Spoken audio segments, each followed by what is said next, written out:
pinagbubunyi ito dahil sa wakas ay maisasakatuparan niya na rin ang plano niyang gawing impyerno ang buhay ni Annalyn sa ospital.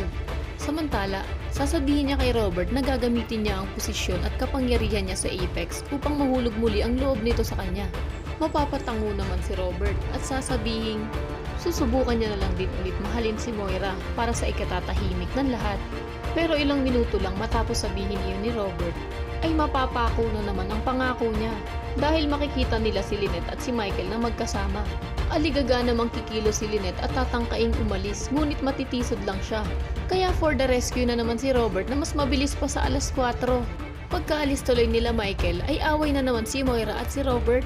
Sa kabilang banda, papayuhan ni Doc Ray si Robert na isuko na niya ang pagmamahal niya kay Lynette.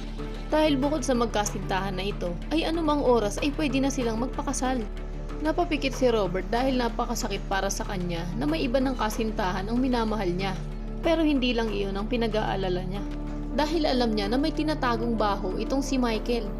Kaya naman kung isa ka rin sa tutol sa pagsagot ni Lynette kay Michael, ay pakiclick naman ang like at subscribe button kasunod ng notification bell para lagi kang updated sa mga kapanapanabik pang nangyayari dito sa Abot Kamay na Pangarap.